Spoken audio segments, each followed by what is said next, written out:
Bonjour à tous, je vous souhaite une excellente journée. Alors, hier j'ai eu la joie de faire la rencontre d'un homme qui est un homme de culture, un grand homme de culture que je ne connaissais pas.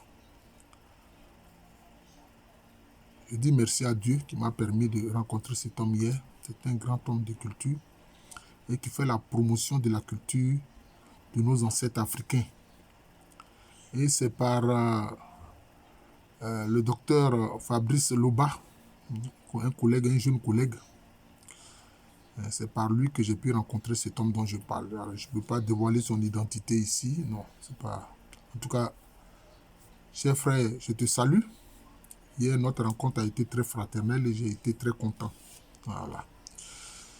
J'ai rencontré aussi 3 autres personnes que je salue. Elles se reconnaîtront. Alors, vous savez, quand les Portugais, ils ont été parmi les premiers à arriver sur les côtes de l'Afrique de l'Ouest. Quand ils sont venus, ils ont observé certains aspects de la culture de nos ancêtres africains. Notamment les statuettes, entre autres les statuettes, les masques, etc. Et ils ont appelé ça fétichio. Pour eux, ils disent que c'est des fétiches. Donc pour eux, ils ont automatiquement lié ça à de l'idolâtrie. À de l'idolâtrie. Or non, ils n'ont pas pris le temps. Souvent, nos descendants, les Caucasiens, ils ne prennent pas le temps d'observer la culture des autres et de connaître la culture des autres. Ça fait problème. Partout où ils sont partis, ils ont agi de la même façon, que ce soit en Asie, que ce soit aux Amériques, etc., avec les peuples amérindiens, en Afrique, ils ont agi de la même façon. Quelquefois, même les cultures qu'ils ont rencontrées, ils ont voulu attribuer ça à d'autres. Quand on a vu les statues grandeur nature que les Yoruba ont réalisé, et puis le peuple du Bénin, ceux qui ont créé le royaume du Bénin, ils ont attribué ça à d'autres personnes. Parce qu'ils se disent, non, les Noirs sont incapables de faire cela. Mais pourtant, vous avez vu que certaines statues avaient des scarifications. Oui. Du côté du Zimbabwe actuel, etc., quand ils ont fait la rencontre des pierres, des constructions en pierre, de ce qu'on a appelé à l'école primaire Monomotapa, en fait, la vraie prononciation, c'est Muntapa. Ces constructions en pierre qui sont l'œuvre du peuple Shona. Ils ont voulu attribuer ça aux Arabes, etc. Mais les Arabes, là, c'était des nomades. Ils dormaient sous des tentes. Ils ne faisaient pas de construction en pierre. Donc, voilà le problème que les Caucasiens ont quand ils rencontrent d'autres cultures, d'autres peuples. Ils ne cherchent pas vraiment à comprendre la culture des autres. Merci vraiment, cher frère, pour tout ce que tu fais pour la culture et la promotion de la culture de nos ancêtres africains et des objets concrets qu'ils ont laissés. C'est pour ça que je donnais à l'époque un enseignement où je disais, en Afrique, la tradition orale n'est pas seulement une transmission mémorielle, mais il y a des objets concrets. Il y a des objets concrets laissés par les ancêtres qui témoignent de ce qu'ils ont fait. C'est ça. Quand ils font les tabourets, là, les tabourets royaux, ou bien les tabourets qui typifient les familles, là, on va te dire, ce tabouret-là, ça porte le nom de tel ancêtre, c'est le tabouret de tel ancêtre. C'est concret. Ou bien ce sabre-là, ça appartenait à tel ancêtre. Vous voyez? Ou bien cette perle-là, ça appartenait à tel aïeul. Donc, il y a des objets concrets qui sont laissés. Ce tambour-là, ça c'est le tambour de telle génération. Vous voyez? C'est ça. Donc, il y a des objets concrets. Le Didi Ayokwe, c'est un objet concret que les ancêtres ont laissé. C'est un grand tambour. C'est ce qu'on appelle les grands tambours. C'est ce qu'on appelle les grands tambours. Vous voyez? Les peuples africains, les peuples lacans avaient des grands tambours.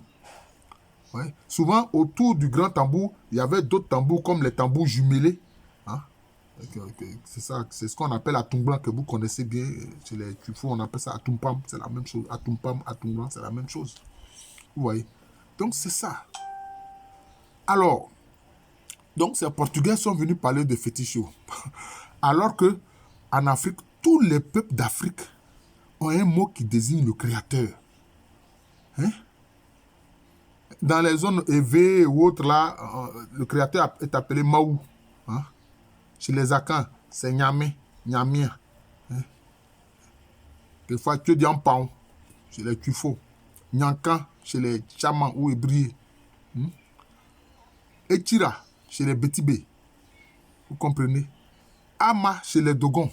Mandala, chez les Bambara. Donc, il y a un terme qui désigne le créateur. Alors, ils voient des objets qui sont faits. Ils ne savent même pas que ces peuples-là croient en un créateur unique. Et puis, ils viennent et disent non, ce sont des idolâtres, ce sont des paganistes. Et ils ont plusieurs dieux. Non. La statue que vous voyez, quand ils font des statues ou bien des statuettes, en fait, il faut comprendre une chose. Nos ancêtres avaient une connaissance, comment je peux dire ça, de ce qui concerne la connaissance de la mécanique quantique. Ils savaient que les statues, les masques, etc., c'était des capteurs d'énergie. C'était des capteurs d'énergie. Je répète, les objets là, les artefacts là, ce sont des capteurs d'énergie. Et puis ces artefacts, ces masques, ces statues, ces statuettes, etc., avaient un rôle fonctionnel, c'est-à-dire que c'est un rôle utilitaire. Ce n'est pas seulement comme quelquefois les Européens, ils font des objets, on dit non, c'est pour admirer. Non, non, non. En Afrique, les objets étaient utilitaires, ça avait un rôle. Donc, quand vous voyez une statuette, c'est un canal d'énergie. Parce que nos ancêtres africains savaient que, en fait, dans l'univers, tout est énergie. Donc, quand ils font une statuette, c'est pour que cette statuette-là canalise de l'énergie. Donc, ceux qui sont autour et ceux qui l'utilisent vont en bénéficier. C'était ça le rôle des statues, des masques, etc. C'était comme ça. Vous comprenez? C'est comme ça. Parce qu'ils savaient une chose. Qu'il y a des énergies qui viennent d'en haut, du ciel. D'ailleurs, les peuples Atché, les Atché qui sont en Côte d'Ivoire, il y avait une période précise où ils faisaient plus de rituels parce qu'ils savaient que à cette période-là, les énergies du ciel descendaient. Je crois que c'est dans le mois de mars-avril. Bon, je ne suis pas trop sûr de ça, mais les énergies descendaient. Maintenant, ils savent qu'il y a les énergies tellurgiques qui viennent de la terre. Donc, qu'est-ce qu'ils font? Le masque, là, quand ils parlent au masque, en fait, ce n'est pas le masque en tant que tel.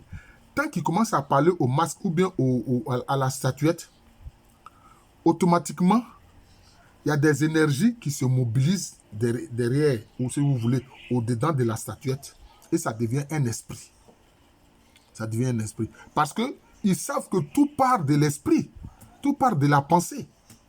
Je suis en train de parler. Ce que je dis là, ça vient de quoi? Ça vient de mes pensées.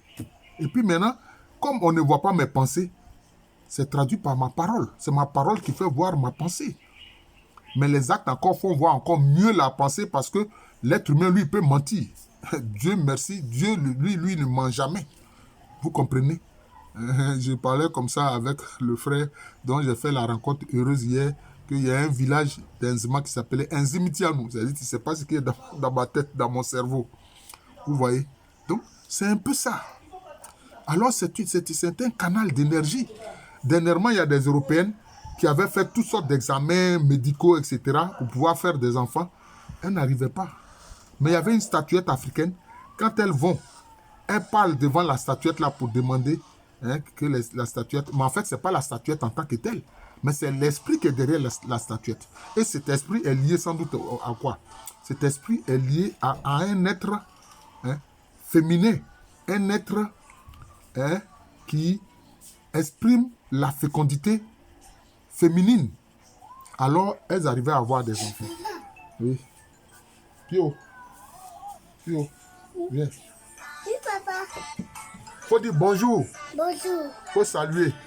Voilà, mais là, ce que tu es en train de regarder là, sur ton machin là, ça me fatigue. Donc maintenant, tu peux partir. Hein? Voilà. Voilà, frère. Pio te dit merci. Voilà. Pio te dit merci pour ce que tu lui as donné hier. Merci pour tout. Pio, tu peux partir. Va chez maman Jaja. Hein? Donc, c'est cela. Vous comprenez? Donc, c'est servi un canal d'énergie, un canal énergétique.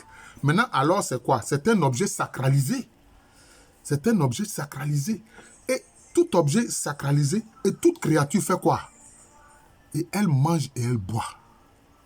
Bon, et ils sont venus parler, ces Portugais-là sont venus dire que non, c'est du fétiche, etc. Mais les reliques des saints qu'ils vénéraient, parce que les Portugais, pour la plupart, c'était des chrétiens catholiques, romains.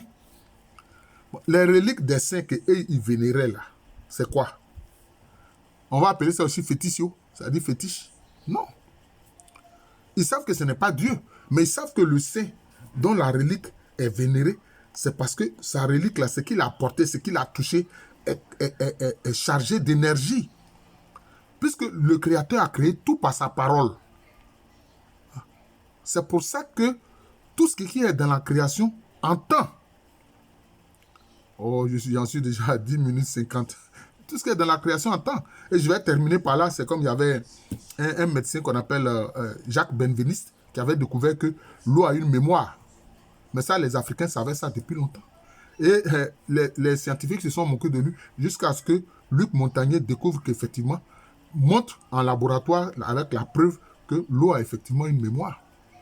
Mais nous, nos ancêtres africains savaient ça. C'est pour ça qu'ils faisaient des libations. Ils parlent sur l'eau. Voilà. Et quand l'eau pénètre le sol, jusqu'à ce